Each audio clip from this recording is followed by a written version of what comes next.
ভারতে চিকিৎসা নিতে যাওয়া নড়াইলের আরও এক নারীকে ভয়ভীতি দেখিয়ে বাংলাদেশের সংখ্যালঘু নির্যাতনের অসত্য তথ্য দিতে বাধ্য করা হয়েছে ভারতীয় গণমাধ্যমে। ভারতকে অসহযোগী দেশ ঘোষণা করেছে যুক্তরাষ্ট্র। যদি এই বাংলাদেশের সাথে আপনাদের সম্পর্ক স্থাপন করতে চান, খুনি হাসিনাকে বাংলাদেশে ফিরিয়ে দিন। খুনি হাসিনার বিচার এই বাংলাদেশের মানুষ করবে। আমরা ডিপ্লয় করেছি 48 ঘন্টার মধ্যেই, আমি মনে করি। আসসালামু আলাইকুম দর্শক, আজকের ভিডিওটি সম্পূর্ণ দেখবেন। শেখ হাসিনা আজকে রাতের মধ্যে বাংলাদেশে প্রবেশ করবেন ছাত্রলীগের সমস্ত নেতাকর্মী নিয়ে।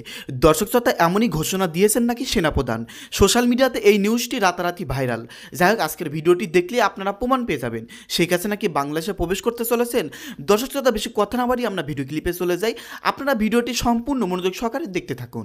ভারতে চিকিৎসা নিতে যাওয়া নড়াইলের আরও এক নারীকে ভয়ভীতি দেখিয়ে বাংলাদেশের সংখ্যালঘু নির্যাতনের অসত্য তথ্য দিতে বাধ্য করা হয়েছে ভারতীয় গণমাধ্যমে। ওই নারী ভিডিও বার্তায় অভিযোগ করেন তাকে কয়েক ঘন্টা আটকে রেখে এ ধরনের বক্তব্য দিতে বাধ্য করা হয়।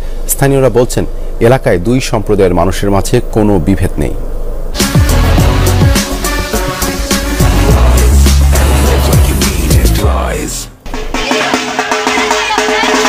নড়াইলের লোহাগড়ার নলদি ইউনিয়নের বাসিন্দাদের একটি বড় অংশ সনাতন ধর্মাবলম্বী। এখানে হিন্দু মুসলিম সম্প্রীতি দীর্ঘদিনের।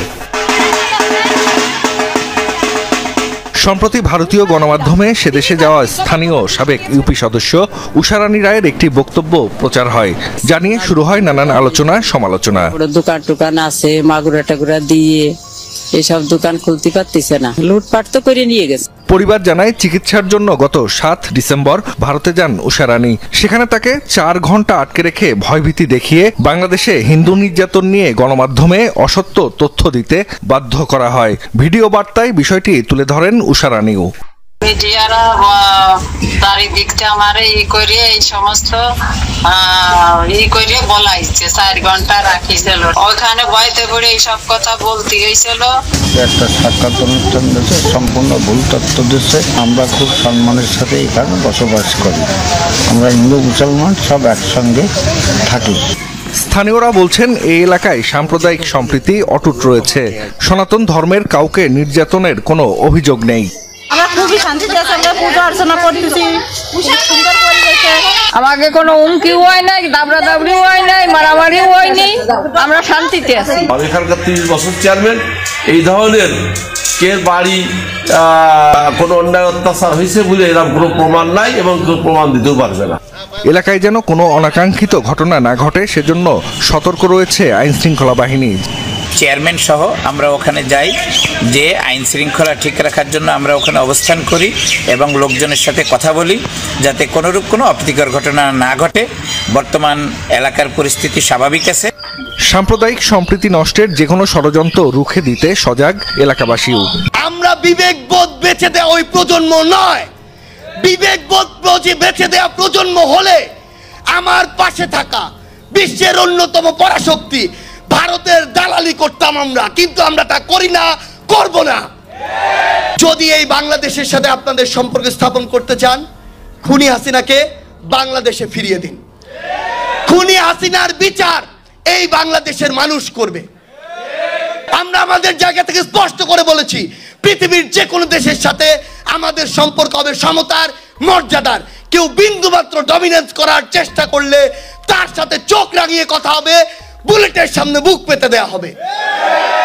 ওই শেখ মুজিবুর রহমান 1971-এর পরে এই বাংলাদেশের অস্তিত্ব, এই বাংলাদেশের যে সার্বভৌমত্ব, সেটি নষ্ট করে দিয়েছিল এই বাংলাদেশকে একটি দেশের কাছে ইজারা দিয়ে। এই বাংলাদেশের সংবিধান একটি দেশের সংবিধান, তাদের ইচ্ছা মতো এই বাংলাদেশের সংবিধান করে, এই বাংলাদেশের সামগ্রিক কাঠামো তাদের ইচ্ছা মতো করে।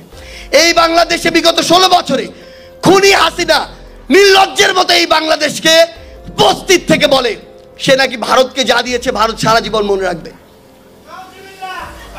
আমরা শুধু ভারতকে একটি জিনিস বলে দিতে চাই, আপনাদের সাথে আমাদের সম্পর্ক কি হবে সেটা আপনারা আপনাদের কাজের মাধ্যমে নির্ধারণ করবেন। যেই খুনি হাসিনা এতগুলো মানুষকে খুন করে এই বাংলাদেশ থেকে পালিয়ে গিয়েছে, যেই খুনি হাসিনা বাংলাদেশের মানুষের দ্বারা এই দেশ থেকে তাড়িত হয়েছে, সেই খুনি হাসিনাকে আপনারা আশ্রয় দিয়েছেন। সানবিট সব দিবে সামাল, সানবিট ম্যাজিক প্রেস। ডিশওয়াশিং এর মাথা ঘোরানো সলিউশন। যদি এই বাংলাদেশের সাথে আপনাদের সম্পর্ক স্থাপন করতে চান, খুনি হাসিনাকে বাংলাদেশে ফিরিয়ে দিন। খুনি হাসিনার বিচার এই বাংলাদেশের মানুষ করবে। আমরা শুধু আমাদের জায়গা থেকে আপনাদেরকে একটি কথাই বলি, অসংখ্য চক্রান্ত হচ্ছে, হবে। আমাদের যে ভাইরা আমাদের কথায় জীবন দিয়েছে, রক্ত দিয়েছে, ওই একই কাতারে আমরাও ছিলাম, সৌভাগ্যক্রমে বেঁচে গিয়েছি। কিন্তু আমরা আজকে এখানে যারা রয়েছি, যে কোনো চক্রান্ত হোক, যে কোনো রাজনৈতিক দল আমার এই অভ্যুত্থানের স্পিরিটকে ভুলে গিয়ে যদি ক্ষমতার দিকে তাকিয়ে থাকে, সে যেই হোক না কেন, সেটা যদি নাহিদ, আসিফ, সার্জিস, হাসনাত হয়, আপনারা তাদের বিরুদ্ধেও কথা বলবেন। এই বাংলাদেশে আর যেন ক্ষমতা কোনো পিপাসু, কোনো নরপিশাচের জায়গা না হয়, কোনো ফ্যাসিস্টের জায়গা না হয়, এমন কারো জায়গা না হয় যে এই দেশের মানুষের নামে শপথ নিয়ে কোনো একটি দলের দালালি করবে। আমরা আপনাদেরকে শুধু একটি অনুরোধই করি, জুলাই শহীদ স্মৃতি ফাউন্ডেশন তাদের জায়গা থেকে যতদিন এই বাংলাদেশ আছে, যতদিন আপনারা আছেন, সর্বোচ্চটুকু দিয়ে আপনাদের পাশে থাকার চেষ্টা করবে। আজকের এই পদক্ষেপ শুধু শুরু। আমরা আপনাদের সন্তান, আমরা আপনাদের ভাই, আমরা আপনাদের পরিবারের অংশ। যে কোনো সময়, যে কোনো মুহূর্তে আমাদের সাথে দয়া করে, সন্তান মনে করে, ভাই মনে করে যোগাযোগ করবেন। আমরা যে কোনো কিছুর বিনিময়ে আপনাদের পাশে দাঁড়াতে সবসময় প্রস্তুত থাকব। শুধু আস্থাটুকু রাখবেন। আমরা আপনাদেরকে এই রাজশাহীর এই অডিটোরিয়াম থেকে কথা দিয়ে যাচ্ছি, আপনাদের যে কোনো যৌক্তিক দাবিতে আগামীর বাংলাদেশে আমরা জীবন দিতে সবসময় প্রস্তুত থাকব। তো দর্শক, আপনার ভিডিও দেখুন, ভিডিও দেখে যদি আপনার কোনো মন্তব্য থাকে তাহলে অবশ্যই কমেন্ট বক্সে আপনার মূল্যবান মন্তব্য জানিয়ে দেবেন। দর্শক, এখন আমরা পরবর্তী একটি ভিডিও দেখব, যেটাতে আমরা আরও কিছু তথ্য আমরা জানতে পারবো। দর্শক, চলুন আমরা সেই ভিডিও বিস্তারিত দেখে আসি। ভারতকে অসহযোগী দেশ ঘোষণা করেছে যুক্তরাষ্ট্র। সম্প্রতি যুক্তরাষ্ট্রের অভিবাসন ও শুল্ক প্রয়োগ সংস্থা আইসিই ভারতের নাম যুক্ত করেছে তাদের অসহযোগী দেশগুলোর তালিকায়। এই তালিকায় ভারতের নাম অন্তর্ভুক্তি কি দেশটির জন্য আসলেই কোনো বড় বিপদ সংকেত দিচ্ছে?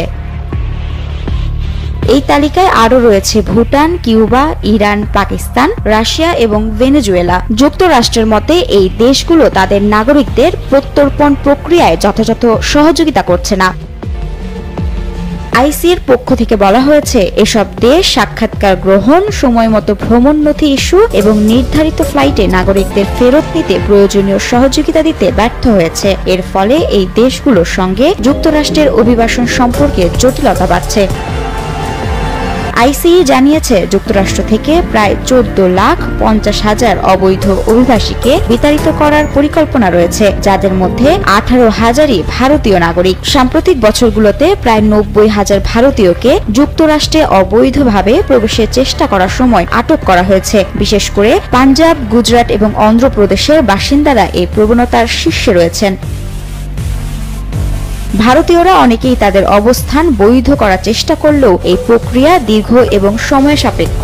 অনেকের ক্ষেত্রেই বৈধতা প্রাপ্তি 2-3 বছরও লাগতে পারে। এদিকে যুক্তরাষ্ট্রে অবৈধ অভিবাসীদের সংখ্যা নিয়ে একটি পরিসংখ্যান প্রকাশিত হয়েছে, যেখানে শীর্ষে রয়েছে হন্ডুরাস, ভারতের অবস্থান 13তম।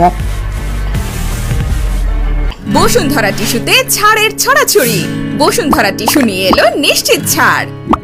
ধারণা করা হচ্ছে, ডোনাল্ড ট্রাম্পের প্রশাসনের অধীনে যুক্তরাষ্ট্রের অভিবাসন নীতি আরো কঠোর হতে পারে। ট্রাম্প নির্বাচনী প্রচারণায় ঘোষণা করেছিলেন যে তিনি বৃহত্তম প্রত্যর্পণ প্রক্রিয়া পরিচালনা করবেন, যার ফলে হাজার হাজার ভারতীয় অভিবাসীকে ফেরত পাঠানো হতে পারে। বিশেষজ্ঞরা মনে করছেন এটি ভারত মার্কিন কূটনৈতিক সম্পর্কের জন্য একটি দর্শক, আপনারা বিস্তারিত ভিডিওতে দেখতে পারলেন এবং জানতে পারলেন ছাত্রলীগের সভাপতি সাদ্দাম এবং আওয়ামী লীগের সভাপতি শেখ হাসিনা তারা নাকি খুব শীঘ্রই বাংলাদেশে প্রবেশ করবেন, এমনকি খুব দ্রুত। এমনই কিন্তু তাদেরকে পাওয়ার দিয়ে দিয়েছেন ভারত এবং যুক্তরাষ্ট্র। যাই হোক দর্শক, আপনারা বিস্তারিত ভিডিওতে প্রতিবেদনে দেখতে পারলেন। তো এই সম্পর্কে আপনাদের মতামত ভিডিওতে জানিয়ে দিবেন এবং চ্যানেলে যারা নতুন দর্শক আছেন তারা অবশ্যই চ্যানেলকে সাবস্ক্রাইব করবেন। আর যারা ইতিমধ্যে চ্যানেলকে সাবস্ক্রাইব করে ফেলেছেন তাদের সবাইকে অসংখ্য ধন্যবাদ। ভিডিওটি এখানে শেষ করছি, দেখা হবে আবারও নতুন কোনো ভিডিও নিয়ে। সকলে ভালো থাকবেন, আল্লাহ হাফেজ।